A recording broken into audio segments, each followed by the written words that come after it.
মণ্ডিত করে তোলার জন্য। আর অনুষ্ঠান শুরু হতে চলেছে, আপনারা সবাই আসন গ্রহণ করুন।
আরেকটু স্টেজে ফ্লুটটা দাও আর সামান্য একটু রিভার্ব দাও, মনিটর দাও একটু, হ্যাঁ আরেকটু দাও সামান্য,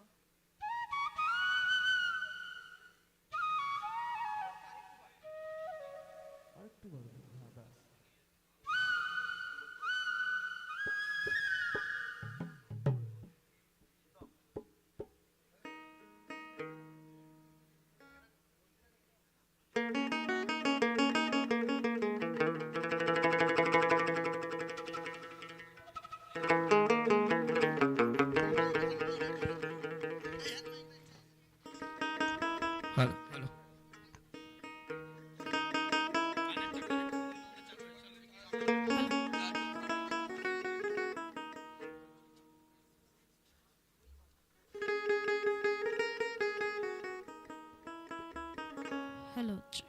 Hello, check.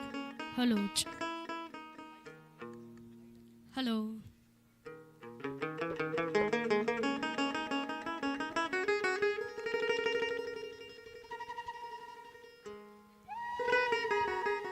নমস্কার। এখানে উপস্থিত সকল গুরুজনদের, সবাই আমার গুরুজন আসলে, সকলকে আমার অনেক প্রণাম জানাই।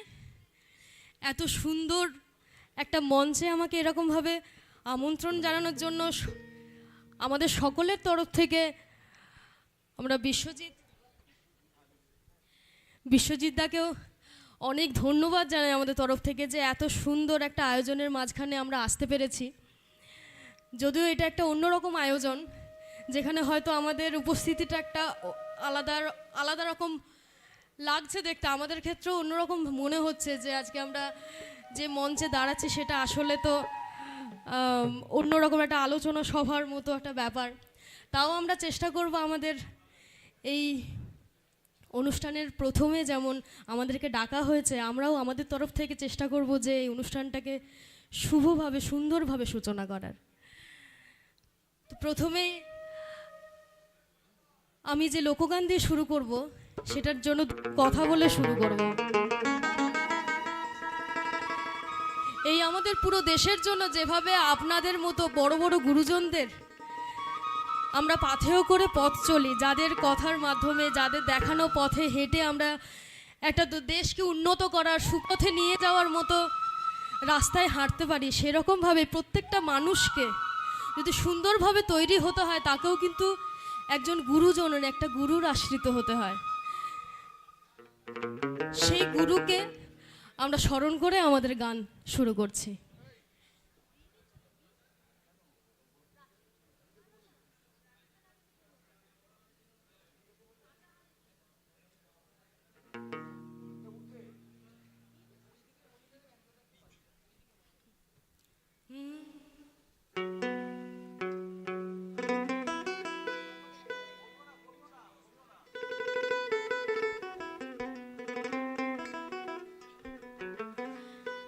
আমরা প্রত্যেকটা মানুষ একটা কাঁচা মাটির দলার মতো, তাকে যেরকমভাবে তৈরি করা হয় সে সেরকমভাবেই তৈরি হয়। আর এই তৈরি করার কাজটা যিনি করে থাকেন তিনি হচ্ছেন আমাদের গুরু, যাকে আমরা মানি, মেনে, স্মরণ করে আমরা আমাদের রাস্তায় এগিয়ে চলি। চলুন আমরা যাই, গানে গানে বলি এবার বাকি কথাটা।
হাঁড়িতে যদি জল দেওয়া হয় সেটা তো এমনিই পড়ে যাবে, জল কি করবে, সে হাঁড়িই তো গলে যাবে।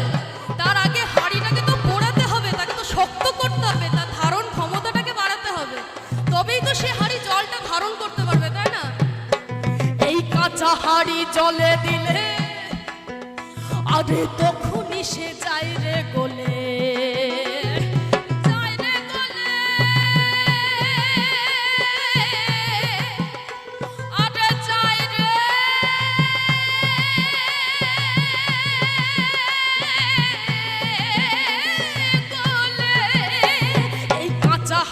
জলে দিলে তখনই সে চাই রে গলে। তখন দুই জনাতে লেগে যাবে, দুই জনাতে লেগে যাবে গন্ডগোল, গন্ডগোল, গন্ডগোল, গন্ডগোল। রাখিতে নারী প্রেম জল, রাখিতে নারী প্রেম জল, ও কাঁচা হাঁড়িতে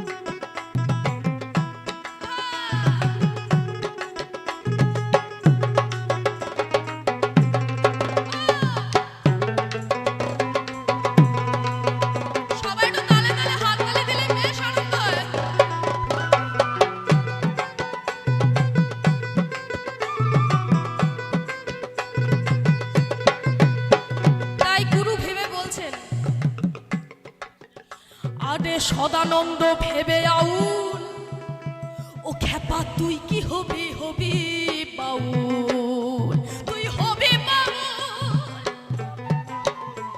তুই হবি, হবি বাউল। সদানন্দ ভেবে আউল, ও খেপা তুই কি হবি, হবি বাউল। চাল পাওয়ার জন্য ধান কুটতে হয়, তাই তো? ধানের খোসা বা তুষ কুটলে তো চাল পাওয়া যায় না, তাই কোনটা চাল, এই কোনটা ধান আর কোনটা তুষ সেটা আগে যাচাই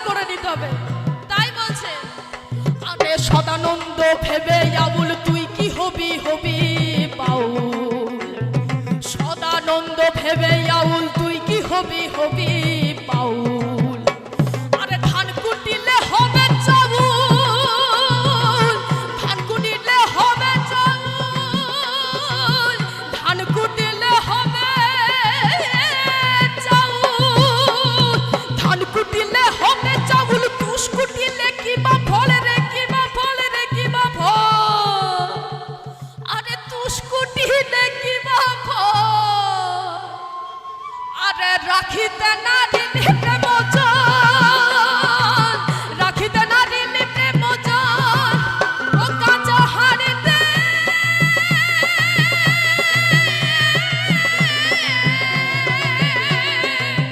হাড়িতে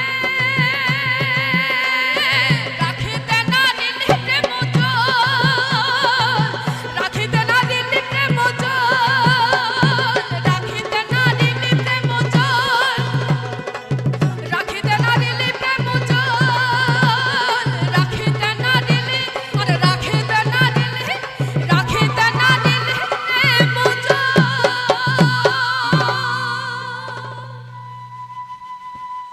অনেক অনেক ধন্যবাদ, অনেক ধন্যবাদ।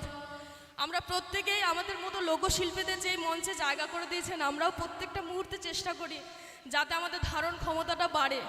আপনাদের মতো মানুষের কাছে এসে যেন আমরা শক্তি পাই যে আমাদের পাশে এতগুলো মানুষ আছে, আমরা এই গান এই শিল্পকে নিয়ে এগিয়ে যেতে পারি। তার সাহসটা আসলে আপনাদেরকে দেখেই বাড়ে। তো আশীর্বাদ করবেন। Thank you, thank you.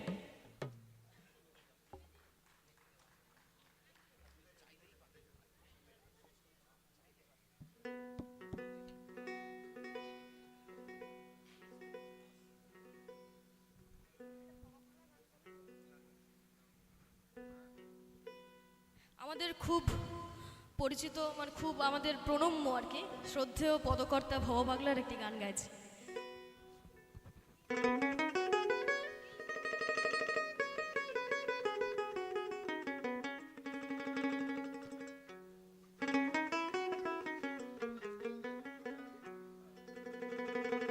আমাদের সব গানের কথাই আমরা একটাই কথা বলি, যাতে আমাদের লক্ষ্য স্থির থাকে।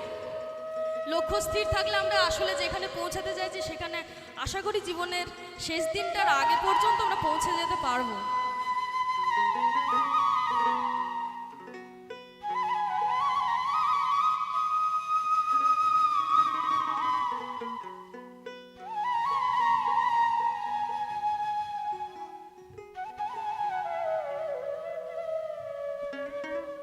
Hello hello hello, Shubho Sandhya.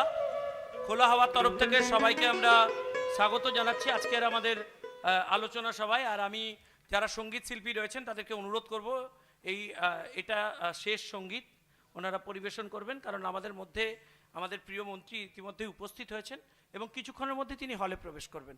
Please.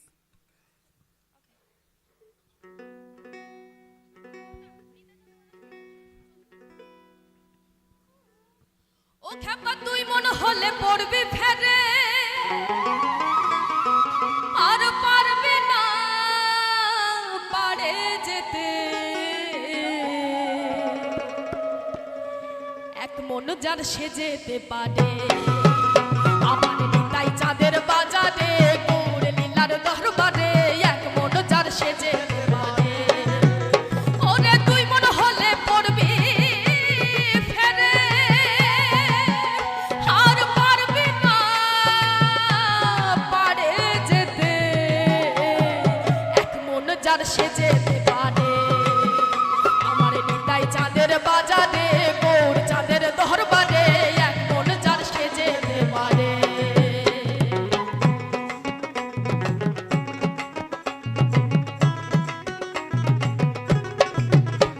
আমাদের শেষ গানটা সবাই সাথে সাথে একটু হাততালি চাইবো।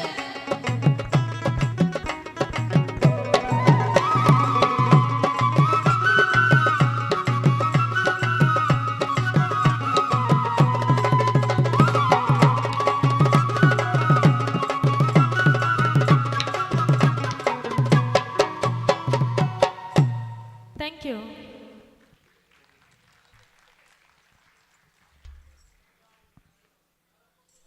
হ্যালো, আমরা আনন্দের সাথে জানাচ্ছি আমাদের মধ্যে উপস্থিত হয়েছেন। প্লিজ করতালি দিয়ে ওনাকে স্বাগত জানান।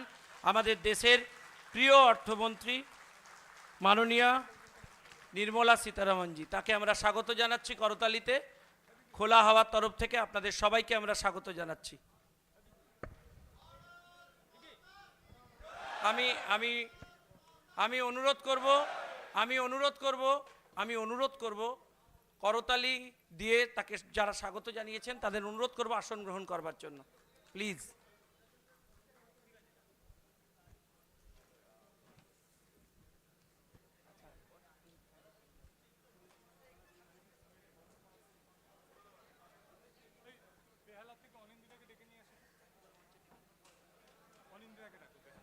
বেহালা থেকে অনিন্দিতা এসছেন, আমি অনুরোধ করছি আপনি প্লিজ মঞ্চে আসবেন। অনিন্দিতা বেহালা থেকে এসেছেন, আমি অনুরোধ করছি প্লিজ একটু মঞ্চে আসবেন।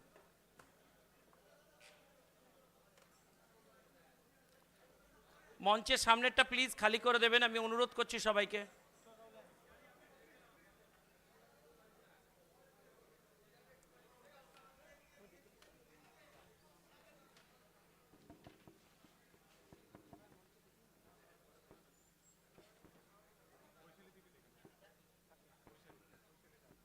আমাদের মধ্যে উপস্থিত আছেন বৈশালীদি আছেন আমাদের মধ্যে, আমি একটু মঞ্চে ডাকছি ওনাকে প্লিজ। বৈশালী ডালমিয়া আমাদের মধ্যে উপস্থিত আছেন, একটু মঞ্চে আমন্ত্রণ জানাচ্ছি প্লিজ।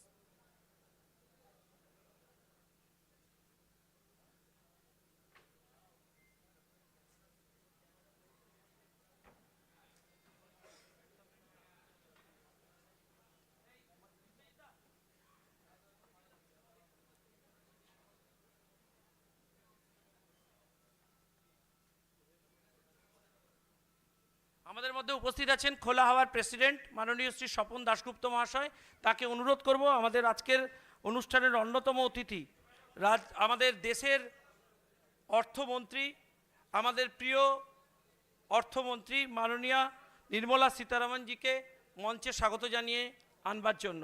এবং আমি মঞ্চে ডেকে নেব অশোক লাহিড়ী মাননীয় অর্থনীতিবিদ এবং আমাদের বিধায়ক, এবং আমি মঞ্চে ডেকে নেব প্রাক্তন রাজ্যপাল তথাগত রায় মহাশয়কে। প্লিজ করতালি দিয়ে তাদেরকে স্বাগত জানান।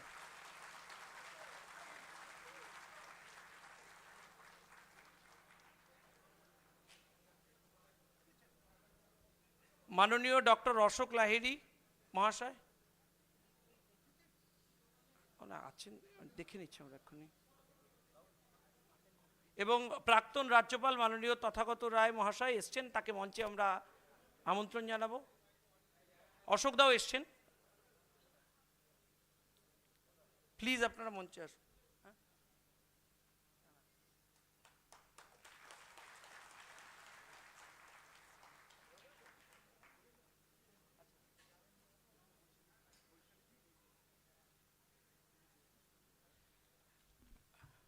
প্রথমেই আমি অনুরোধ করব, আমাদের মধ্যে উপস্থিত আছেন বৈশালী ডালমিয়া, বৈশালীদিকে অনুরোধ করব পুষ্প স্তবক দিয়ে এবং আমাদের ছোট্ট উপহার দিয়ে মাননীয় মন্ত্রীকে বরণ করে নেওয়ার জন্য। আপনারা প্লিজ করতালি দিয়ে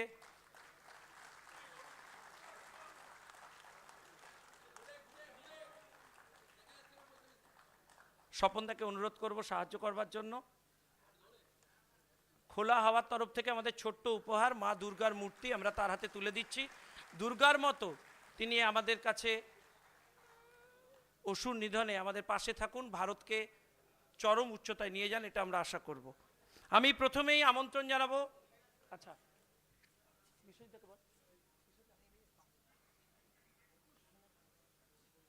বৈশালীদি এক মিনিট, বৈশালীদি একটু ছোট্ট কাজ আছে। বৈশালীদিকে অনুরোধ করব আমাদের মাননীয় প্রেসিডেন্ট খোলা হাওয়া ডক্টর স্বপন দাশগুপ্ত এবং আমাদের মধ্যে উপস্থিত আছেন বিশিষ্ট অর্থনীতিবিদ মাননীয় অশোক লাহিড়ী মহাশয় এবং আমাদের প্রাক্তন রাজ্যপাল আমাদের অন্যতম অতিথি মাননীয় শ্রী তথাগত রায় মহাশয়কে বরণ করে নেওয়ার জন্য। তথাগত দা।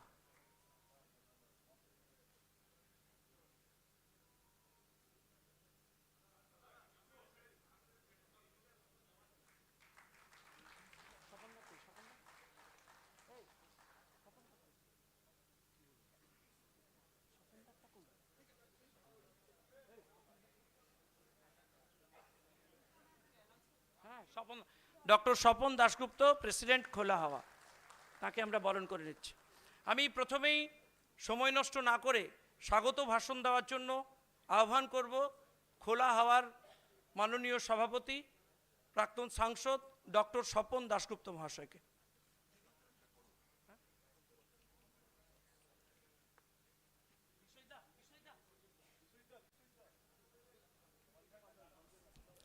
আমি মার্জনা চেয়ে নিচ্ছি। আমরা প্রথমেই বন্দে মাতরমের মাধ্যমে আমাদের এই অনুষ্ঠানের সূচনা করব।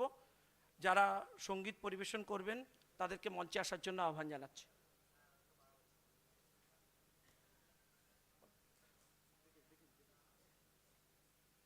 বাবু ওদের মাইক্রোফোন দাও।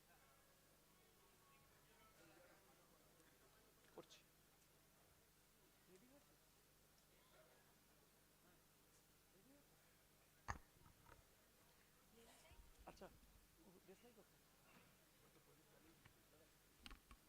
এবার আমরা আমাদের উদ্বোধনী সঙ্গীতের আগে আমি আহ্বান জানাবো আমাদের অনুষ্ঠানে উপস্থিত মাননীয় মন্ত্রী এবং আমাদের প্রেসিডেন্ট এবং অন্যান্য অতিথি মহাশয়দের প্রদীপ প্রজ্বলন করে এই অনুষ্ঠানের শুভ সূচনা করবার জন্য। তারপর আমরা উদ্বোধনী সঙ্গীত দিয়ে স্বাগত ভাষণে যাব। মাঝখানে করে দেবো।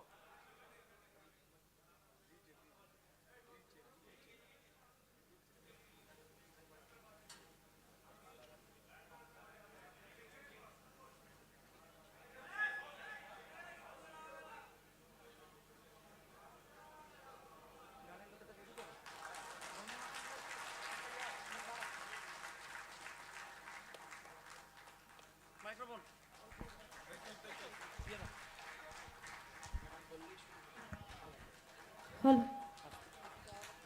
Hello hello check.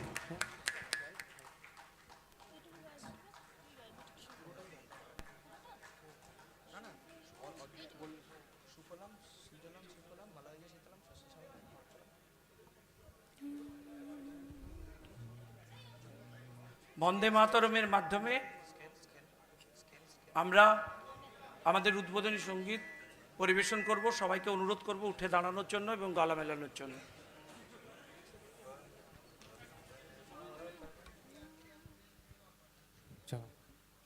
বন্দে মাতরম সুজলাং সুফলাং মলয়জ শীতলাং শস্য শ্যামলাং মাতরম বন্দে মাতরম শুভ্রজোৎস্না পুলকিতযামিনী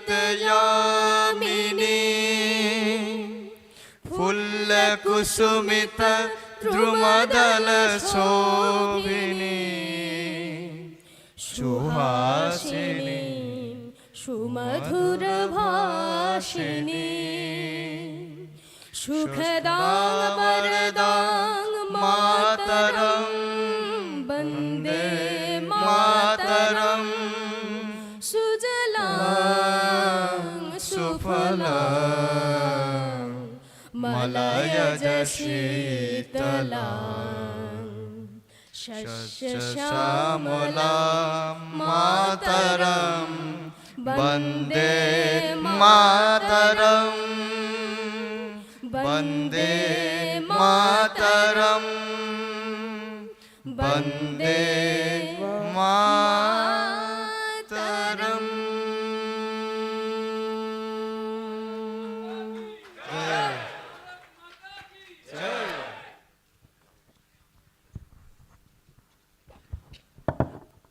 হ্যালো।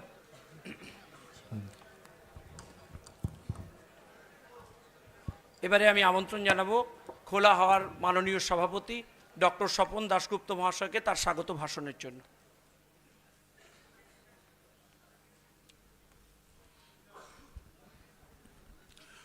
নমস্কার। আমাদের অতিথির সম্মানে আমি কিছুটা বাংলা কিছুটা ইংরেজিতে বলছি। Firstly, let me profusely from the bottom of my heart thank Nirmala Sitharaman, our Honorable Finance Minister, for sparing her time to be with us in Kolkata. She has a really packed program, and I think all of you who are familiar with her schedule would know that it has taken her a considerable amount of flexibility and determination and some persuasion on our part, I must add, to be able to get her to come here. Thank you very much, madam, for being here. Please give her a very, very warm hand.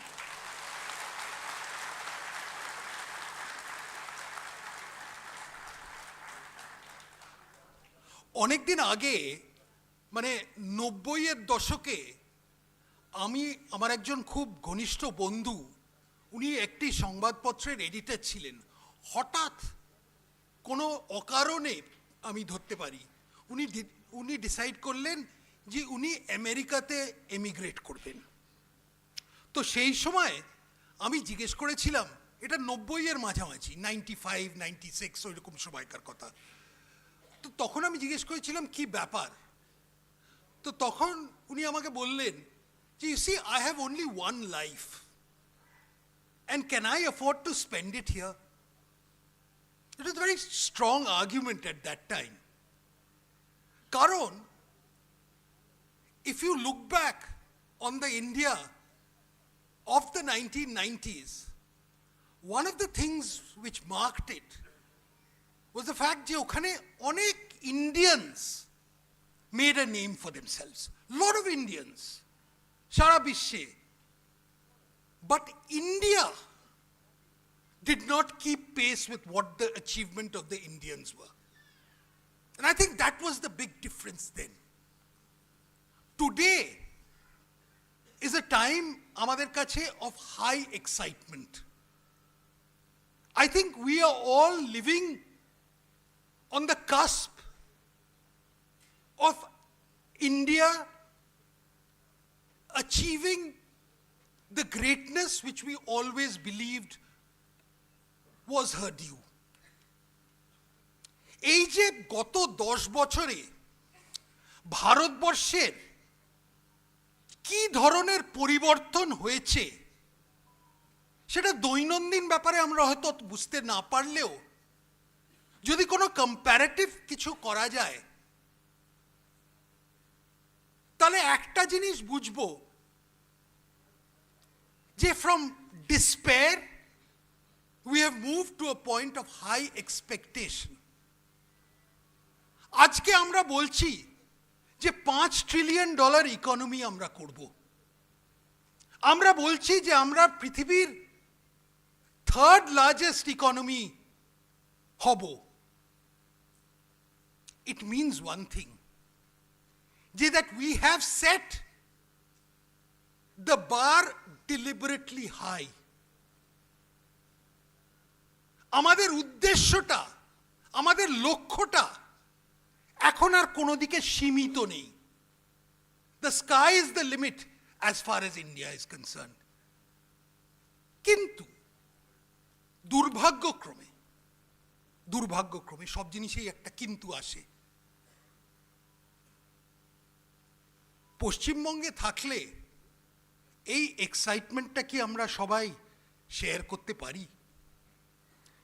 যেখানে দ্রুত গতিতে বন্দে ভারত চলছে সেখানে কি আমরা এখনো পুরনো দিনের ওই মেল ট্রেনে বসে আছি?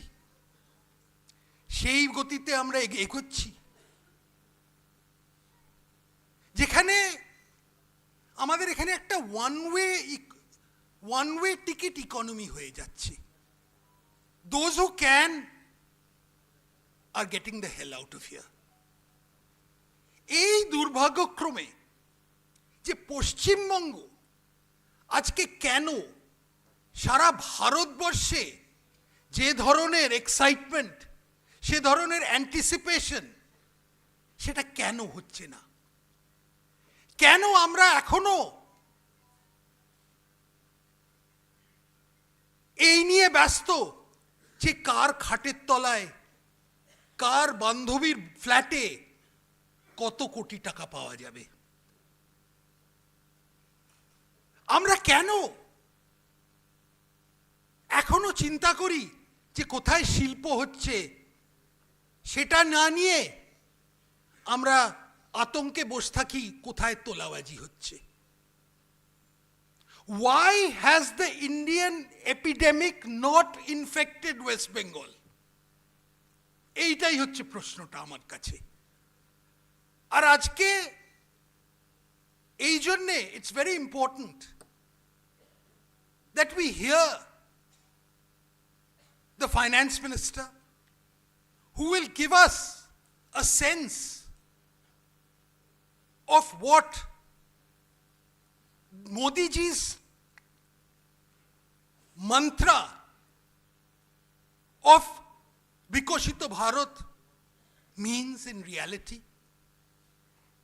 She will give us a sense of why we are at the cusp of a massive transformation. And we will also hear from our very distinguished son of the soil, Professor Ashok Lahiri, very unlikely politician, আমি বলতে পারি।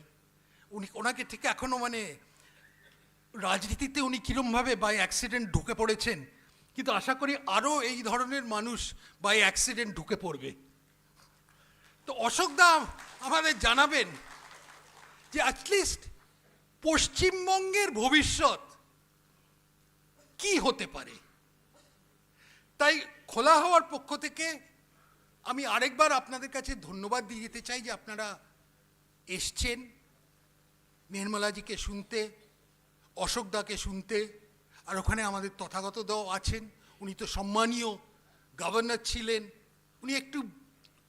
উনি এক ধরনের he is one who always suits from the hip, he doesn't conserve his bullets, let's put it this way. For that also we are very grateful that sometimes he speaks out pleasant and unpleasant truths.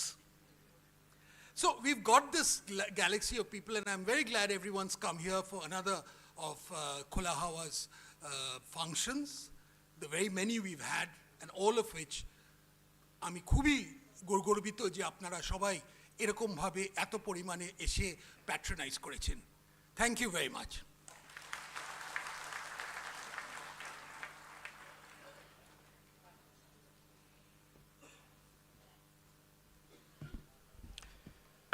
ধন্যবাদ স্বপনদাকে। আমি এবারে আমন্ত্রণ জানাবো doctor মাননীয় অশোক লাহিড়ী মহাশয়কে তার মূল্যবান বক্তব্যের জন্য।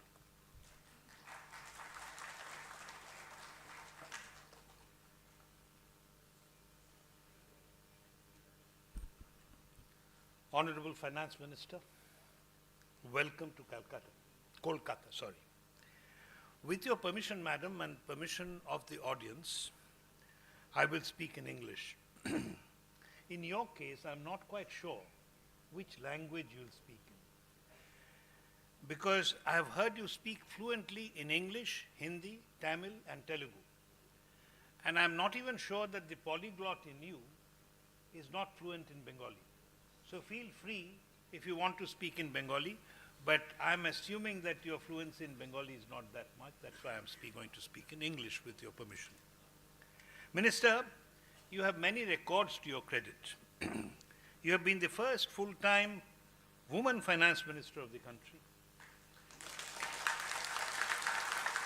On February 1st, you presented your 6th consecutive union budget, equaling the record of former Prime Minister Morarji Desai. In 2022, during your tenure, the country became the 5th largest economy of the world. India has been the fastest growing country under your tenure for 3 consecutive years, and according to experts, it promises to maintain the rank in this year as well. It promises to retain this rank, and I believe these are important achievements because it's like you're running. You're very far behind me, but you're running faster than me. Then you'll catch up with me at some point of time. Well, the naysayers will say, so what? 3rd largest, 5th largest, so what? because there's still a lot of poverty around. Unemployment is also there. And look at the per capita income. The per capita income is not fifth largest. Per capita income is still low. Undoubtedly, all these three problems, that per capita income is low, unemployment is there, and there is poverty, these are true. But I don't understand this criticism, because would poverty have been lower if instead of being the fifth largest economy of the world, you are the 7th or 17th? Would unemployment be less if instead of being the fifth largest economy, you would have been 7th or 17th? Would per capita income been higher if instead of being the fifth largest economy, you had been the 7th or the 17th? The naysayers keep pointing out the unemployment problem. That is a major problem. That indeed is a major problem. And the major challenge is obvious in West Bengal. In West Bengal, you do not have to read statistical reports to discover the situation. We see and feel the pain in demonstrations by job seekers who claim that they were denied their rightful appointments because of underhand deals by powers, unscrupulous powers that be. We see it in the constant stream of laborers going as migrants to other states, not for big jobs, but for sowing paddy or doing some construction work. And in 2023, we saw our mothers and sisters clamoring for 500 rupees per month. There are huge queues for 500 rupees. But at the All India level, while the problem of unemployment persists, there is broad agreement that overall unemployment in the country has gone down in recent times. The unemployment rate, which hit a high of 6.1% in 2017-18, reduced to 3.2% in 22-23, according to the latest data from the periodic labor force survey conducted by the Union Government's National Sample Survey Organization. Even according to the latest data from the Center for Monitoring Indian Industry, Indian Economy, which is not a government-run organization, an independent think tank, the unemployment rate witnessed a sharp decrease from 8.7% in December 2023 to 6.8% in January 2024. According to CMIE, however, see, there is no point in suppressing the truth. Among youth aged between 20 and 30, there has been an increase, slight increase in unemployment from the October-December quarter, from the previous quarter to October-December quarter. Clearly, we need to generate more jobs. There's no doubt about it. Only by creating more jobs, we can reap the demographic dividend that is running out. But meaningful jobs can be created not through lower, but through faster growth. Jobless growth, a term that has been used quite liberally in recent times, particularly by your detractors, is a source of concern. But we should be equally wary of falling into the trap of what I call growthless jobs. Just as you can have jobless growth, you can have growthless jobs. In the heady days of permit license Raj, growthless jobs were quite common. Even today, with populist policies, growthless jobs are not that uncommon to find.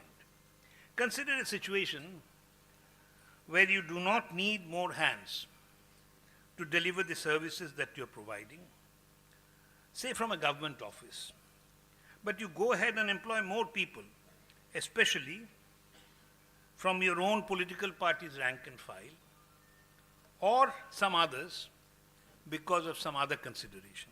kickbacks. The government can employ people on contract at very low rates, salaries, and hardly any perquisites. For example, you can appoint them as civic volunteers to help the police, and later even propose that they should be used in schools to teach students. Never mind whether the new employees can teach these students or provide the services that the jobs entail, but you go ahead and end up creating growthless jobs. Growthless jobs are only a charade for giving roles, for transparency as well as efficiency. It is far better to have welfare payments, pay them money straight rather than giving them some welfare in the form of jobs. People will be gainfully employed, whether in the public or in the private sector, only when there is a need for their services. Such additional need arises only when there is faster growth. Public sector units, even when they are not growing, may employ extra hands for political reasons. But the private sector will seldom do. And if the public sector engages too much in the creation of growthless jobs, it will suffer from heightened fiscal deficit and macroeconomic instability. Growthless jobs cannot be sustained for long. It's not a solution. We need to recognize that growth is necessary, but not a sufficient condition for employment generation. No, it is not a complete remedy for the unemployment problem or underemployment problem. Unemployment and underemployment is not new. We have been facing it for ages in India, especially what students of economics, if some of you must be economists, what we call disguised unemployment. Me and my 7 cousins are working on a small plot of land, calling everyone employed, but we are not actually employed, we are disguised unemployed. Growth is not a sufficient condition. Growth is only a necessary condition. Along with growth, we need a labor force adequately trained to be employable in trade and industry. You will never be appointed as a cook if you don't have any culinary skills. You need to have the skills. Modi government's Skilled India initiative here to fill the gap in skills should help. We need skill development and faster growth. If some of our neighbors in the East, Japan, then China, Taiwan, South Korea, Hong Kong, Singapore, China during their takeoff could grow at double-digit growth rates per year for sustained periods of time and create plenty of employment, madam, I think so can we. And we can transform the country and achieve what Prime Minister Narendra Modi says, Viksit Bharat. Your government's initiatives to transform the country into Viksit Bharat under Prime Minister Narendra Modi, for example, through the emphasis on physical infrastructure such as roads, rail, ports and airports, and social infrastructure such as education and health, switching over to direct benefit transfer linked to Aadhaar are well known. So for lack of time, I shall not elaborate on them. Now instead of the whole country, I shall focus on our eastern India, which for the last 75 years of independence has always been described as a region with a great potential, but with little to show in terms of actual achievement. Let us be clear as to what I mean by Eastern India. This region consists of, I was seeing the normal definition, consists of Bihar, Jharkhand, Odisha and West Bengal, and also the Union Territory of Andaman and Nicobar Islands. Eastern India, with roughly 13% territory of the country, has 19% of the country's population. So it's a densely populated region. In fact, Bihar and West Bengal are the 2 most densely populated states in India, with density of over 1,000, where density of the country is around 400. Now, Bihar and West Bengal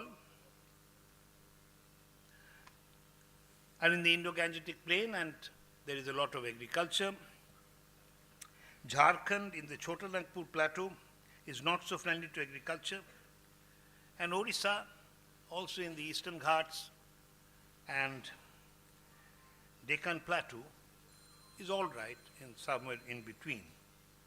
And this region is very rich in mineral resources: bauxite, iron ore, manganese, mica. What has been the development story so far?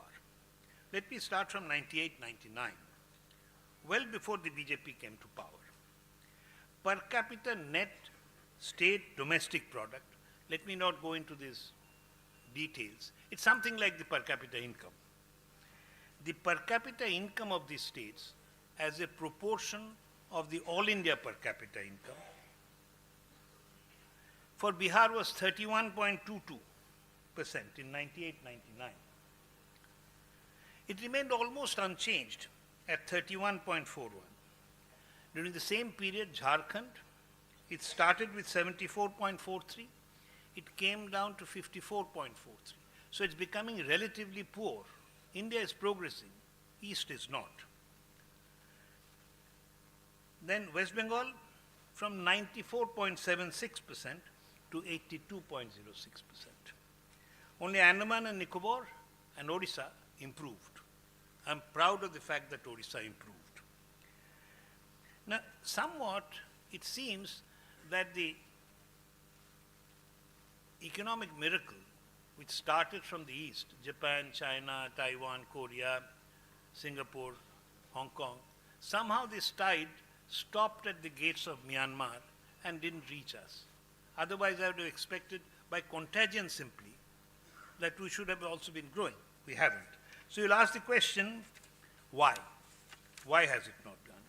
So let me try and give you a few plausible answers.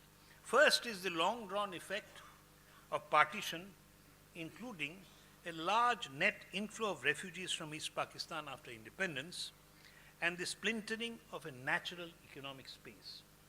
If you look at the Radcliffe line, it has no logic. It goes like this and all over. And the democratic tumult which happened, you can still see it in Calcutta in the form of encroachments, hawkers, and the density. So that's the first. And there is a tradition of very turbulent politics from refugee camps and refugee colonies that persist even today. Second is the freight equalization policy. You know, in 1952, the government in, I don't know what wisdom, decided that freight for mineral resources, which the eastern India was very rich, will be available everywhere at the same price. So the economics of location didn't work. We lost all our advantage, and we are still suffering from it. It was abolished only in 1992. Then third is the neglect of the water-rich and fertile eastern region in the propagation of the Green Revolution. In the 60s, when there was an acute food shortage, it was decided to focus on Punjab, Haryana, and Western UP, where there are rich and large farmers. In the eastern region, there are very few rich and large farmers. So it was decided, let's start there. But the east is water-rich and fertile. As a result, we lost out on the Green Revolution. For lack of time, I'll not elaborate on it, but the problem persists. Even now, the FCI procurement in Bengal, I know for a fact since I move around in the rural areas, farmers still sell much of their product at below the MSP. Similarly, what has happened is that the lack of development has led to spread of corruption. I continue to scream that never think that we Bengalis or Biharis or Jharkhandis are genetically corrupt. No, we are just like any other Indian. But there are chief ministers, former chief ministers, and ministers who are in prison now. They have been convicted of corruption cases because wherever there is no development, corruption will spread. And then there is the rowdy politics, which Pradhan Mantri Modi keeps talking about, populist politics. And populist politics has resulted in no capital outlays. Madam, I'll sincerely request you to find out the situation in Bengal. Come once and travel by NH34, by which I travel to Balurghat. NH34 goes all the way from the south to the north, some 550 kilometers. 550 kilometers in this day and age shouldn't take more than 9 hours, 10 hours. If you can, don't go with your police car and escort car. No PPPP. Go like a normal citizen. If you can do it in less than 12 hours, I'll give you a lakh of rupees. That's a bet. Now, let me stop here. There is no deep sea port. West Bengal is the only coastal state in India where there is no deep sea port. Ships have to wait at Sandhead, have traveled to that area for days, for more than 24 hours to come to this. And you can't get a ship of proper draft, forget a super tanker, into Kolkata airport. So, my plea to you is, don't leave the Eastern India behind. Whether we need a special package for Eastern India, whether the solution is in politics, I don't know. That's a discussion for another day. But it will be a sad day if almost 1 in 5 Indians who live in the eastern region is left behind and Viksit Bharat takes place only outside the eastern region. Thank you very much.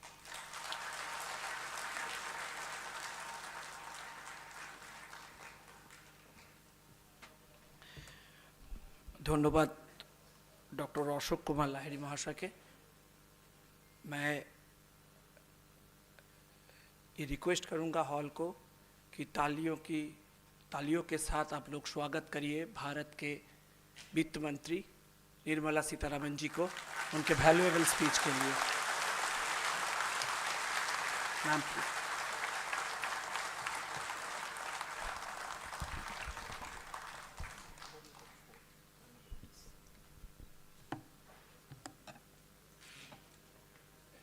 Namaskar. Let me first start with thanking Swapan Das Gupta for having made it possible for me to be here. And I feel sad that I couldn't hear more from Ashok Lahiri.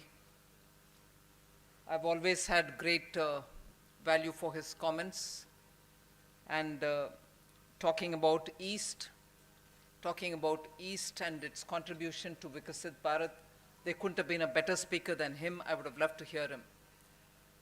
But thanks for the little opening, and I'm sure there will be opportunities for me to hear you more on this topic. And of course, Tathagata Roy, former governor, I thank him for being here and giving us the strength in the dais. And for this wonderful audience, pardon me, I certainly cannot speak in Bengali, although I enjoy hearing it. So I will largely be speaking in English. There and here, if you permit me, I can utter some sentences in Hindi. Not that that's my forte, but still I'll try to do it. We are talking on Viksit Bharat. We are talking on East India. It's not for the first time that talking about India and its development, Eastern India has been brought in. Prime Minister Modi has always made sure, and you will even see him putting his hand up saying, this part of India, literally showing the eastern side, which, as was very nicely described, the geography is Orissa, Bengal, Bihar, Jharkhand, largely remaining where they are, and some data is with me, I can share it with you. But PM constantly says, unless we pick these states up and make sure that they move forward along with us, India's growth story is never going to happen. And therefore, the emphasis on Eastern state has been there from 14 till now. And when we are talking about Viksit Bharat 2047, I've used the language in the budget of this time, the interim budget, that Eastern India is going to be the engine of growth. So it's not as if I'm standing before you, I'm saying it, it is a part of my budget speech language. Unless the engine is going to move and in full force, the rest of the bogies cannot move. So that is the kind of emphasis we are placing for Eastern India. Just for setting the background, Viksit Bharat, what are those groups which we are going to focus on? I'll come to the sectors that we focus on a bit later. What are those 4 groups? PM made it very clear in several of his speeches, particularly the one which he spoke in 2023, August 15th from Red Fort. In a country where you're constantly referring to a whole lot of other divisionary elements, he said, look, I'm looking at India for development through the eyes of women, through the eyes of the poor, through the eyes of our Juva, as you would say, Yuva. And I'm looking at it from the eyes of Annadata, the Krishak. And these are the 4 for whom I have to do everything to make sure they are equally rising as India would rise. And in his mind picture, if these 4 groups are rising, you would address every regional, religious, caste, rural, urban, upper class, middle class, all that would be addressed. These are the 4 for development purposes. Caste is not an Indian word, but if you want the comfort of that word, these are the 4 castes we'll have to focus on and pull them up from where they are for higher and higher development. Now, if that is the picture with which you're looking at Viksit Bharat, I'm not going to go into the larger other issues. So what are the sectors that we're placing emphasis on to reach that goal of development 2047? Of course, I can quickly rustle up 4 or 5 sectors. Space is one, artificial intelligence is another, technology, and technology for every other sector as well. Logistics, India has not utilized. I mean, the very fact that you had Ashok Lahiri tell me, take this road for a 550 kilometers, you will be spending more than 12 hours, says where our logistics is, not just the road connectivity. On the way, is there enough space for the trucks to get parked? Is there enough storage for those export commodities to hold on till they reach the port? Are there enough connections to communicate? Are your internets working fine? All these are also part of your logistics, and for which PM Gati Shakti is a very strong tool through which you can achieve. So then you can say agriculture value addition. Again, East has not been part of the Green Revolution, but do we know whether we are working on the productivity per acre? Do we know whether the productivity is efficiently arrived at? What is the efficiency quotient when you're talking about agriculture? The disguised unemployment problem, disguised employment actually, which is unemployment problem. So there are enough and more. Tourism, Bengal can make, if Kerala could talk about God's own country, I would think Bengal is the blessed land. And we don't make much of our tourism here. So we can sectorally see where we can place emphasis, give legislative support, make sure those due diligences that you have to follow are all minimized and take you forward. But before I go into that detail, I just want to highlight some of the things about Eastern India. I said we are looking at it going to be the growth drivers, you're the engine. I've also very clearly said that for India as a whole, even some of the best developed states do have within them some blocks or districts which are not adequately developed. And that is why nearly 2016 or 17, Prime Minister came up with a list of aspirational districts. Aspirational was a name given only because the intent was noble. We didn't want to point out saying underdeveloped, not developed, backward. No. Even the name was, you aspire to want to be better, so you're an aspirational district for me. 112 of them all over the country. I'll start with the sob story from now on. In this, 42 of the 112 aspirational districts, and before I go to the sob story, the 112 aspirational districts, because monthly, Prime Minister sits on a video conference mode called Pragati and addresses at the district level with the district officials saying, tell me where you're stopping. Tell me where the hindrances are. Tell me where you're not able to move forward. Tell me why your hospitals are not all right. Tell me if your teachers are there. Tell me, so on. Directly, PM through Pragati talks to these 112 districts in rotation. More than 1/3 of them, 42 of these aspirational districts are, please listen carefully, are in Orissa, Jharkhand and Bihar. You get the story? There was no response which was received from the state of West Bengal, no aspirational district at all. And as a result, the progress which is being made at the district level has not reached Bengal. You've denied yourself that kind of a push being given, not at an overall state level, but to the level of the states, districts.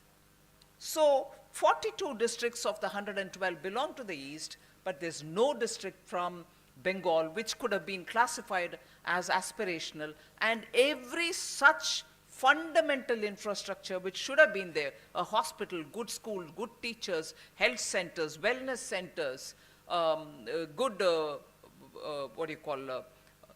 Anganwadis, inoculation, the kind of nutrition-related access which people will have to get. None of them reached Bengal. But the progress that these aspirational districts have made is so distinct that the program today is moving from district to the block level. So even within the aspirational district, even as it progresses, are there some blocks within that district which requires attention? Now PM has started giving attention to them, saying even at the block level, make sure that the parameters are all well done. No, nothing in Bengal, I'm sorry. Now, look at Bengal's handwork and products which can attain global markets. I'm giving you both pluses and the opportunities that exist.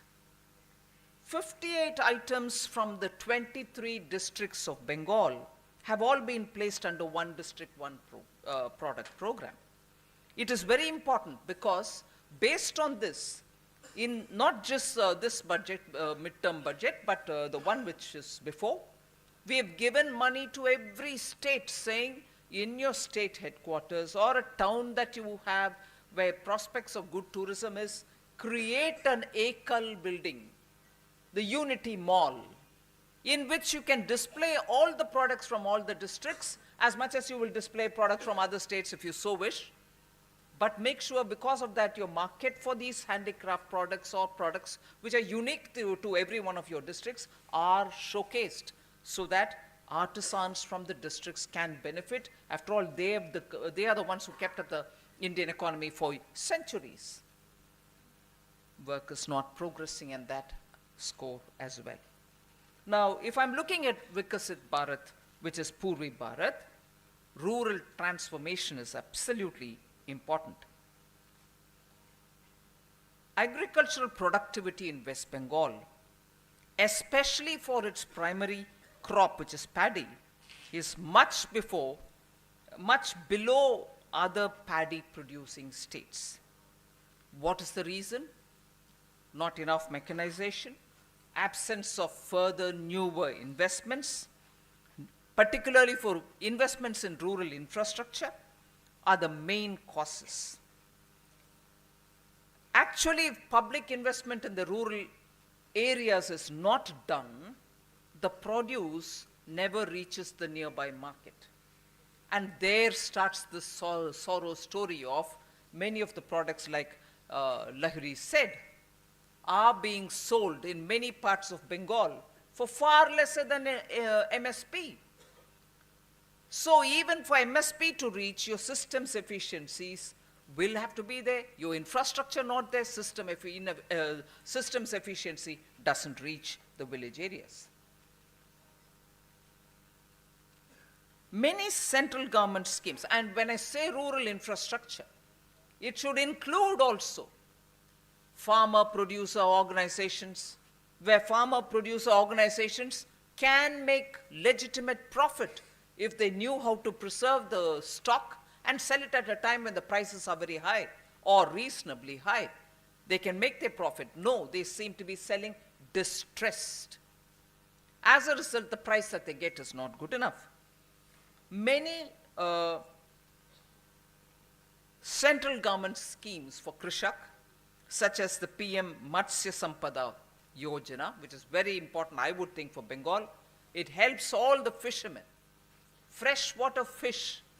Today you must see in Uttar Pradesh, only 2 days ago when I was there, I met up with the minister. And the ministers were telling me that there used to be a huge Andhra fish which was sold in Uttar Pradesh. No harm, within the country you can have whichever comes to your state. But when you have enough water bodies, you have a river, freshwater fish was possible. Uttar Pradesh made the effort, and today I was told the import from, or the fish from Andhra Pradesh are not as much as before. We have our own fish and our own fishermen, and this I heard from a Nishad gentleman, himself a minister. He was telling me, now my own fishermen are producing enough freshwater fish, and they are being incentivized by PM Matsya Sampada Yojana, and there is a clear shift towards supporting fishermen. You still want to get fish from Andhra, please do get it, or any other state for that matter. But your own fishermen are surviving and now prospering because the Matsya Sampada Yojana has helped. I hope the fishermen from Bengal also get benefit from it. Fasal Bima Yojana, Swamitva Yojana. Swamitva is when rural areas, the landholder doesn't even have his own papers or title in his hand. He can't even raise genuine loans from the bank. We have drones coming in now to give you the measurement and give you the title in proper paper. No, that's not available.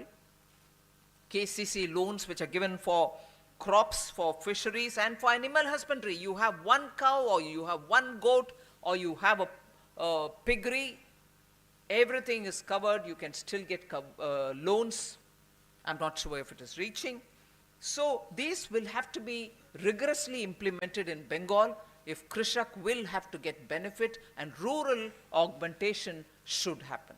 For rural augmentation to happen, many of these schemes are aimed at the last man in that cadre. And of course, support both by public and private investment should be towards enhancing agricultural productivity. In this, research for agriculture-related work is important. I'll just recall to you that in this vote on account, we have given 1 lakh crore of rupees to a particular SPV, which will fund research and innovative activities, be it from any field, from the private sector. Now, if this particular SPV starts its business, which it will start from now, research for particular areas in agriculture, whether it is for storage, preservation, or better quality grains, seeds, all that is possible. You should be a part of all this. Bengal should engage and get the benefit of all this. So that is one, talking about the rural enhancement. Leveraging resources, the geographical location, and also the resource endowment of the East is so good. It should have become the manufacturing hub for India. I do not want to go back to the colonial times, but when the British left us, for most of us in the South, most of us in the West, it was Bengal which was the manufacturing hub. whether it was soap, whether it was spin, whether it was anything. I strongly recall Margot's soap, Swapandar's family has a big link to it. We're all from here. But today, industry, if anything, sorry for sounding exaggerated, industry is fleeing Bengal. Traditional industry families have left. Industry groups are also saying no longer for us. And there are reasons for it. So then, what is this Mission Purvodaya? Mission Purvodaya is actually running parallel with Atmanirbhar Bharat. If we have to be Atmanirbhar Bharat, unless the East rises with its endowment, good iron ore, coal, material such as bauxite, all this will have to be revived back again. And I'm grateful to the Prime Minister for having revived the Baroni refinery, as a result of which giving gas connection to it, entire East industries are now coming to understand that it is possible to revive old dead units, but if you have the will to do it, and the states will have to work with the center on this. Very quickly, I'll go to talking about what the District Mineral Fund has come up with. That was it was one of the collaterals of the new mining policy. The District Mineral Fund, every state earns royalty sitting where they are sitting without an effort. Kind of money which has been raised is 84,900 crores have been collected in 23 states because of the District Mineral Fund. Now that is the kind of money which is coming to each of the states, and in that Jharkhand has collected 12,000 crores. Odisha has collected 24,600 crores. Meghalaya, the small state in Northeast, has collected 90 crores. And Bengal has collected 150 crores. As a result of the District Mineral Foundation, many projects are getting funded at the district level itself because of the royalty money. More should be done in Bengal for getting more out of the District Mineral Fund, I would think. And of the 84,900 crore that has been all over India collected, 79,400 odd crores has already been sanctioned for several projects in those districts. Imagine the impact of that kind of money coming to the district level. East, because we're talking about East, and these collections are happening in the East. Infrastructure. Just very quickly look at the infrastructure which is necessary for promoting growth. West Bengal has been a major beneficiary, and I'm happy to say this, of all the effort that we've done for improving the infrastructure.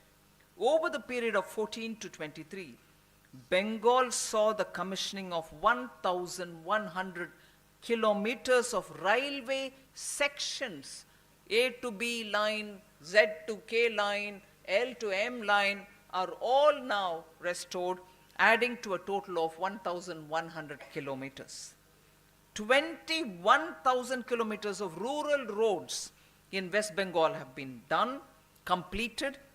Over 1,200 kilometers of national highways have been completed in the state, with an additional 2,171 kilometers for upgrading rural roads. All these are benefits because infrastructure development has been given that kind of an importance. State governments, of course, will have to now work together with the center to have better benefits given to them. If you don't acquire land, or if you don't give clearances at the speed at which it has to be given, roads don't reach you. You have capable Juvak. The youth of Bengal are very capable. You just give them the opportunities, they can rise as well. But what is happening is a sad story again. West Bengal was only second to Kerala in terms of literacy. At one point in time, both these states stood out for the rest of the country saying, oh my God, look at their educational levels. Today, the population which is 80 years or above was that population which benefited by that kind of an education system which prevailed in the two states. In Bengal, all those who are above 80 are the ones who benefited from that kind of education when Bengal was prosperous. But today, Bengal has fallen behind Gujarat, Maharashtra, and Tamil Nadu, that if you take a section of 10 to 14-year-olds, today's 10 to 14-year-olds, their education levels, their literacy levels are far below Tamil Nadu, Gujarat, and Maharashtra.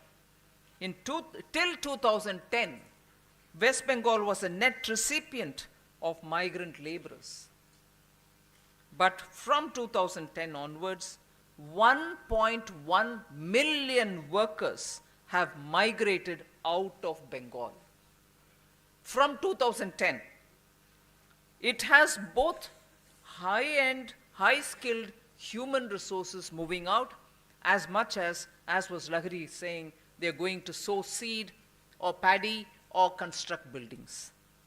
So both high-end workers and absolutely at the bottom rung, both are migrating. That from 2010, if you count till today, 1.1 million people from Bengal have migrated. I've already told you about the vicious cycle affecting industry. I'm not elaborating on that. Now, what are those schemes which the poorest of the poor need, which would hold them back to be in Bengal? Ayushman Bharat, 5 lakh rupees you can utilize and go to a hospital if somebody in the family is unwell. Without cash, without paper, you can get the benefit. We shall not implement Ayushman Bharat in Bengal. Now, politics has an end to itself. Somewhere you have to draw the line. Are you having politics to deny certain things for yourself, or you're denying the common poor public? You want to give a better system for them? Give them. But why do you deny something which is coming? 5 lakhs is not enough for Bengal poor, you give more. But even that 5 lakh, why do you want to stop? You stopped it. On the other hand, not only Ayushman Bharat card is being given, 5 lakh per year medical treatment for free is being given. But what did happen on 25th February 2024, this year, few days ago? PM Modi dedicated to the country 5 All India Institute of Medical Sciences. 5 AIIMS were dedicated, and one of them was in Kalyani, just about 80 kilometers from here, AIIMS. Politics has not stopped PM Modi from serving the people of Bengal. But you're denying the service which Prime Minister Modi wants to do for the entire country, and more so for the East. That's not denying Bengal, it's denying the people of Bengal, the poorest people of Bengal, which is a disservice to the people of Bengal. Bengal's ailing health care. I'll add one more point to it. PM opened up the AIIMS, Kalyani gets one. I come from the south. I belong to Tamil Nadu, I'm married to Andhra Pradesh. Hyderabad has very good medical infrastructure. Tamil Nadu has very good medical infrastructure. I can tell you very clearly. In the small lanes which lead up to these huge big Apollos of the world, Medicity, Apollo, and many more such private hospitals, there was a time, at least 10 years ago, we hadn't seen it. 10, 15 years ago it began. That lane, the usual thing will be when there is a big hospital, you have many pharmacists in that road, pharmacy, medical shops. In the last 15 years, we see boards in Bengali. Boards in Bengali in Hyderabad, boards in Bengali for pharmacy shops near big medical centers. Patients from Bengal go to Hyderabad. Patients from Bengal go to Tamil Nadu, to Chennai for treatment. PM Modi gives you names. Ayushman Bharat is not allowed. So why would patients want to come out of Bengal for treatment elsewhere, if only you're providing it all very well here? Neither are you providing, nor are you allowing Prime Minister Modi to do it, but you scream politics every time and deny the people the service which is due to them, which the rest of the country is benefiting from. And you then say, East will have to be helped.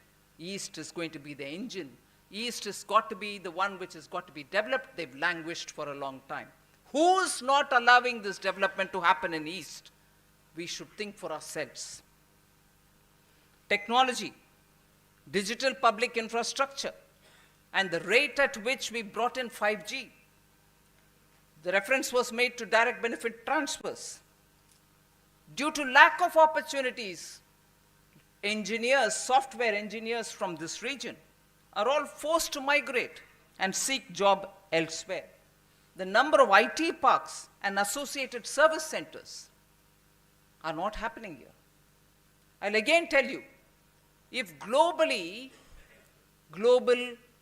capacity centers, the GCCs, are the in thing today, and India has nearly, and I'm talking about a year-old statistics, India has about 50% of all the global GCCs in India. And the rest of it, wherever they have, Indian engineers, Indian professionals are going and manning that. I want to ask, how many capability centers, GCCs, have come to Bengal? You have them in Noida, you have them in Hyderabad, you have them in Bengaluru. You have them in some of the tier 2, tier 3 cities elsewhere. Manpower is adequate in Bengal, but people are not coming to invest for obvious reasons.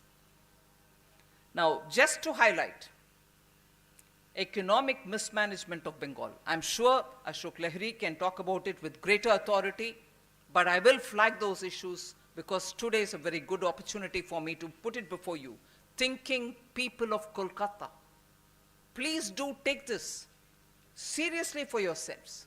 Have discussions in your circle.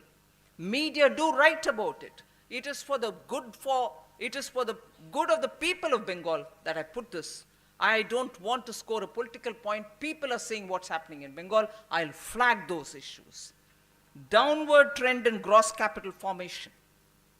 Gross capital formation is a very strong indicator. In 2010, West Bengal accounted for 6.7% of capital formation of India. 6.7% of capital formation from Bengal was adding to India. It made up for 6.7%. Now, it is only 2.9%. Gross capital formation. So, the state has not taken any step to reverse this downfall. Second, high indebtedness and committed expenditure. Any small businessman will know the money that he gets will have to be spent reasonably on his staff's salary, some expenditure to run the institution, but other things will have to be plowed back so that the business can grow. Look at Bengal. A large part of the revenue goes for servicing debt and for servicing pensions, which means the state government has no fiscal room to implement any scheme that it has promised. Committed expenditure from 2017 to 18 to 21-22, which includes, please look at the categories that I'm saying. These are not healthy criteria. Interest payments, pensions, and administrative expense. I just told you about a small businessman giving salary, giving interest for the loan that he's taken, and also for the expense of running the office itself. If majority of your money goes, with what would you run the business? Bengal, 2017-18 onwards, till 21-22, the amount spent on interest payments, pensions, administrative expenses accounts for almost 35% of the total revenue expenditure of West Bengal. For your 100 rupees, 35 goes for revenue expenditure on these heads. What will be left with you for doing anything else? Manufacturing has become low value. Policy flip-flops have all brought in this environment where industry thinks this state is hostile, we can't do anything more than, this on this. Annual per capita income growth has been lower than the national average in the last 2 months, no, 2 years, no, 2 decades. Ashok Lahiri spoke about it. annual per capita income and its growth has been lower than the national average for 2 full decades. Imagine, even if you have a responsive government today, it will take at least 3-4 years to pull it to some normal level and then only to grow. Look at the numbers, very worrying. In 1960s, West Bengal was one of the richest states in India on the basis of per capita income. 1960s. If you look at annual per capita income growth in real terms, then between 1993, I'm moving from 60s to 1993, 94, and 99, 2000. Listen to this very carefully. National average, Bengal. West Bengal's growth rate was 5.5%, while all India growth rate was only 4.6%. All India growth rate is only 4.6%.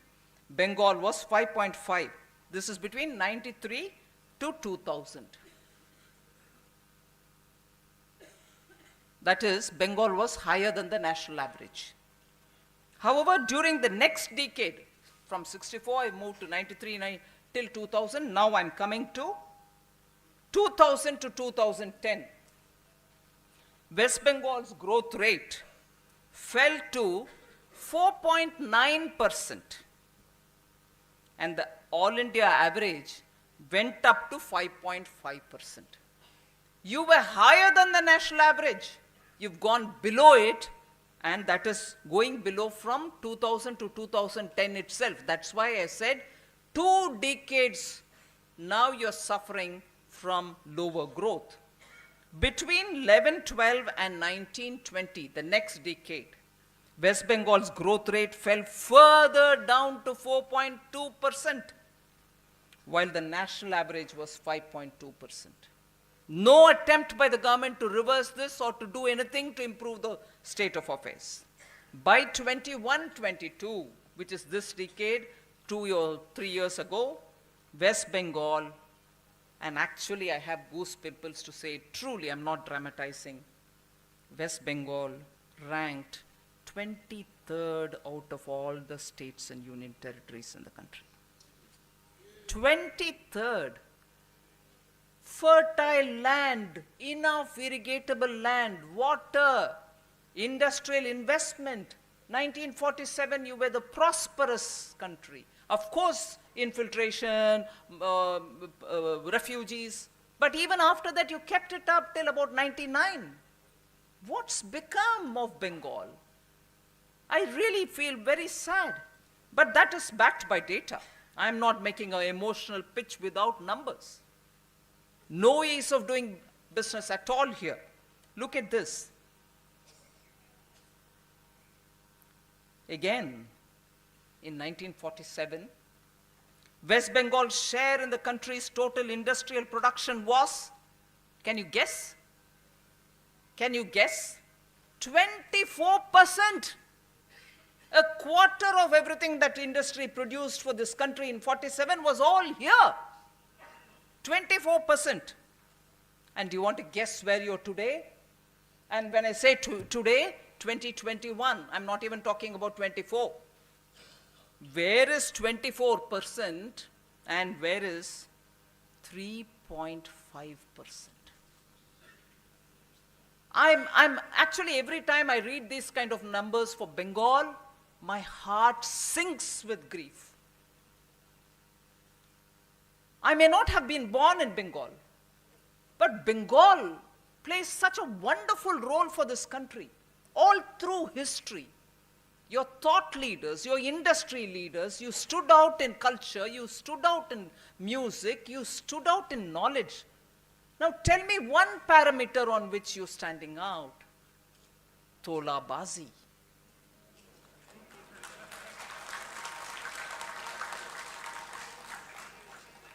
I can straight away name 4 industrial groups which have gone out of Bengal. Aditya Birla Group has gone out, Lakshmi Mittal has gone out, Bata has gone out, Dabur has gone out, maybe many more. I'm not taking more of your time. So what are the factors which are driving the industry out? Power shortage, absolutely poor law and order situation, uncontrolled trade unionism, there's no ease of doing in Bengal. So, the nexus of corruption and syndicated crimes is really paralyzing the state. Cut money. Cut money is being taken as sovereign right. And people are sitting and calling, making several phone calls, and there is not one policeman who's got the spine to go and say, you will not do this in the state. And I won't blame the police. After all, they are party cadres, many of them. And some good policemen cannot do individually. I'm not saying all police is bad in Bengal. But corruption. It's like there are times when in South they say you go to your mama's house, your mother's brother's house. Meaning you go to your mother's house and then speak about the greatness of your mama. Not relevant. You go to your place and you talk about your own place's virtues, you won't. Because it's obvious, everybody knows it. मायके में जाकर के मामा का कहानी नहीं चलता क्योंकि सबको मालूम है मामा कौन है मायके में. मगर बंगाल में आकर के करप्शन का बात करना वो वैसे ही लग रहा मुझे. आप लोग को पूरे जानकारी है, मैं क्यों उसके ऊपर बात करना है. मायके में जाकर के मामा का कहानी, बंगाल में आकर के करप्शन का कहानी सबको मालूम है. मगर मैं बोल रही हूं, west Bengal chief minister herself, Didi herself, in June 2019 said, somebody represented to her, she ordered returning the cut money which has been taken from 2011. 2019 में बोल रहे हैं कि 2011 से जो पैसा कट मनी के रूप में लिया वो वापस करो, which means she is admitting. But after that, nothing has happened. 2022 July, Industry and Commerce Minister Partha Chatterjee has been arrested. I have been industry minister in the center, and every time I went into my room, one thought which would come into my mind was Dr. Shyama Prasad Mukherjee was India's first industry minister. As I entered the room, I used to feel, oh my God, what a big shoe I have to fill in. And he quit it, saying, I don't approve of Nehru's policies, and got out of the ministry. But here is a minister here in Bengal, industry minister, who's been arrested. October 2023, West Bengal's forest minister is arrested in multi-crore ration distribution scam. For whom do you distribute ration? As they say, Ambani and Adani? No, to common people. And you're denying their rice and taking it away? Midday meal scheme, 2023 April. Joint inspection by officials of the Union and Bengal governments revealed that West Bengal government over-reported. Listen to this, shocking. And a woman chief minister. Can it be so heartless? Over-reported 160 million midday meals. How many? 10, 11, 20, 100? 160 million midday meals have been over-reported. You didn't feed that many number, but you said that's what has been fed. And this comes out not when one party from Delhi sent its team, but both Bengal state government and also the central government team jointly inspect and find out 160 million midday meals have been over-reported. And what is the worth of this over-reporting? 100 crores. And how many months did it take? Between April and September 22. Just between April and September, 100 crore worth of midday meal related scam. Your own people's, poor people's food you're over-reporting. Okay. Move on then. The problems with centrally sponsored scheme. Normally they're screaming. Parliament, outside, media, everywhere. Manrega money is not being released by Modi. I'll come to the detail there. First of all, Bengal has not implemented Aspirational Bharat. And many other schemes like Manrega, PM Awas Yojana have absolutely no virtues at all. Scandal after scandal.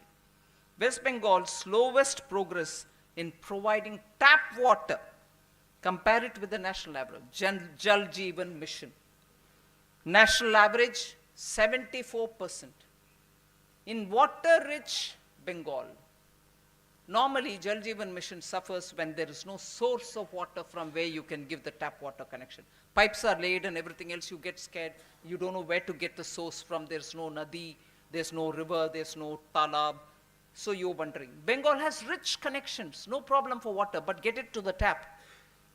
National average is 74%, Bengal is 43% only.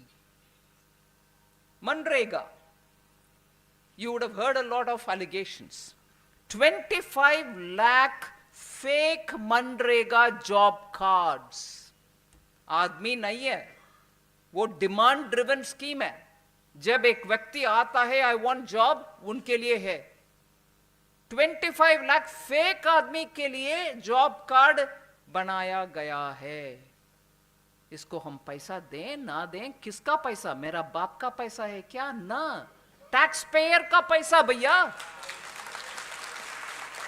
मैं कैसे दूं 25 lakh fake card के लिए tax payer का पैसा मैं कैसे दूं?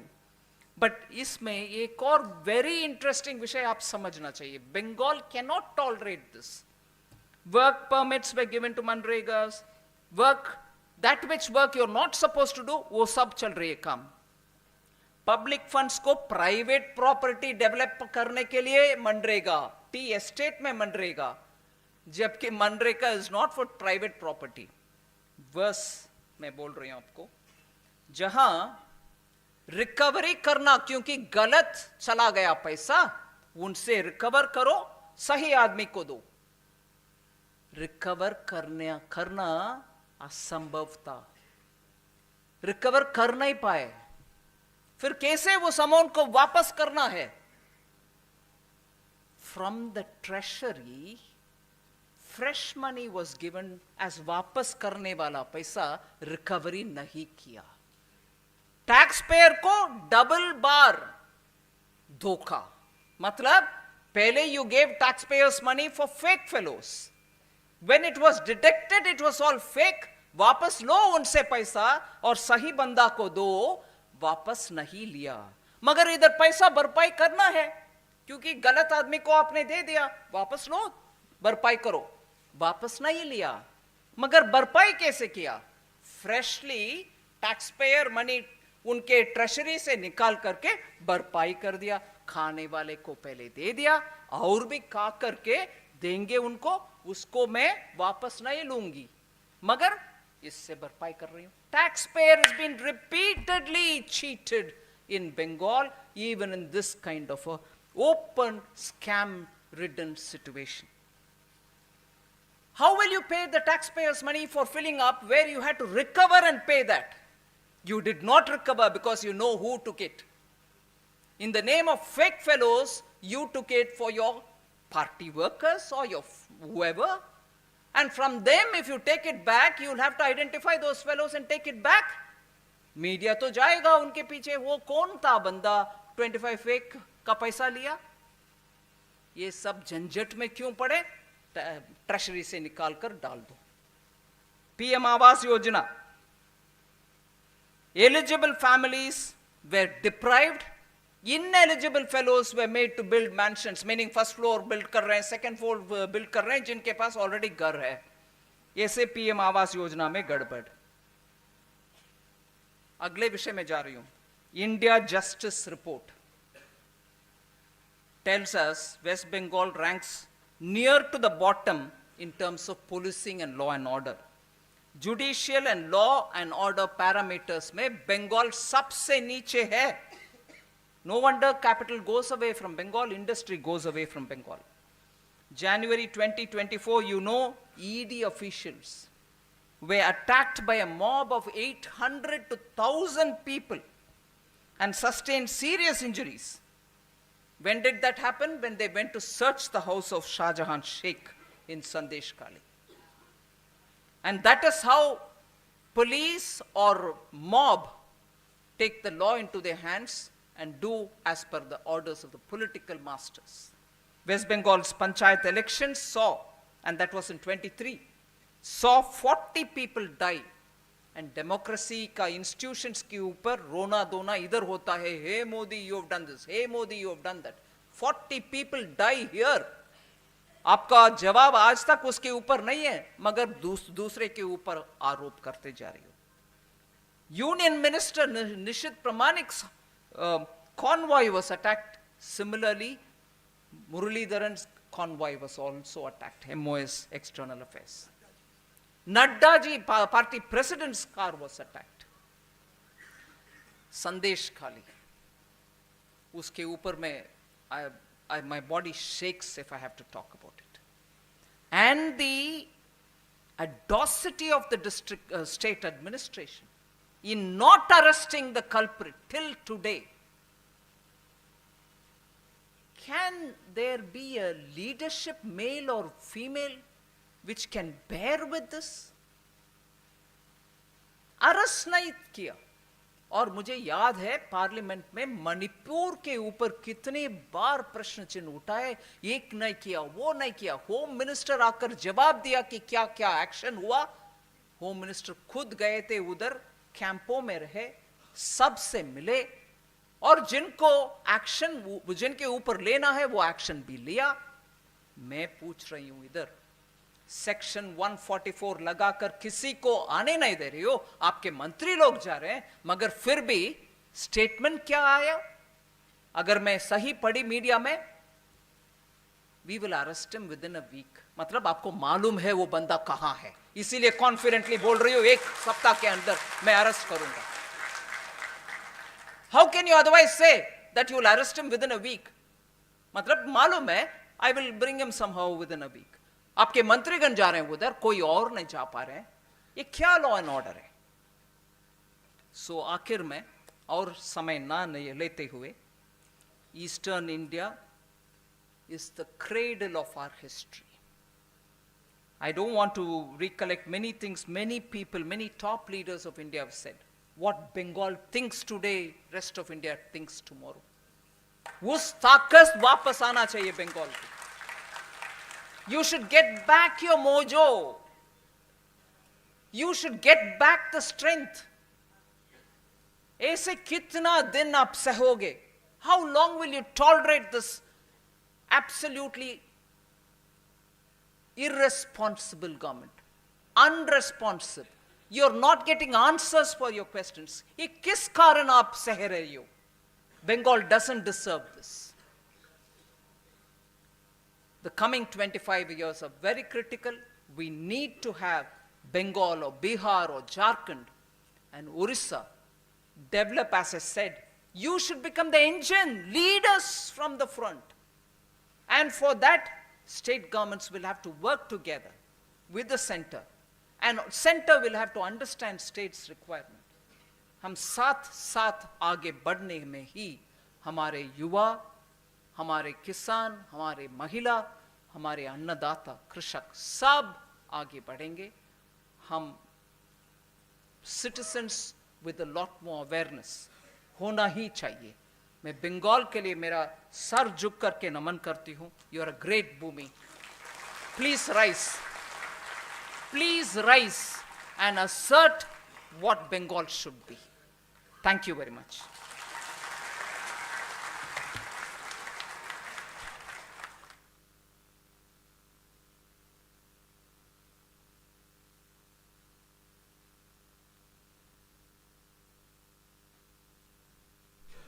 Before I hand over the microphone to Mr. Tathagata Roy, I just want to say a profound thank you to Nirmala ji for having very successfully kindled in us a sense of profound outrage for Bengal. 2 decades of stagnation, the fall from number 1 to number 23, the utter humiliation of the political system which we have witnessed in Sandesh Khali,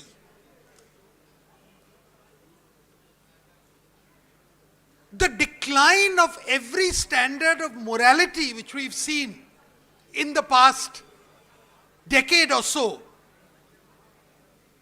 in a sense, we should be ashamed to say that we are still satisfied and call Kolkata a city of joy.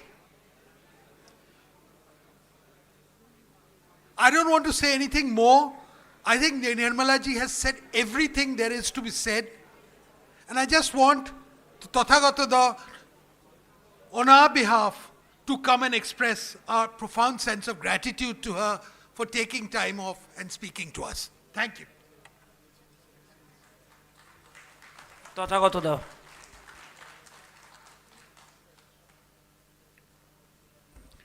Ladies and gentlemen, I have known Nirmala Sitharaman now for the last maybe 10 years.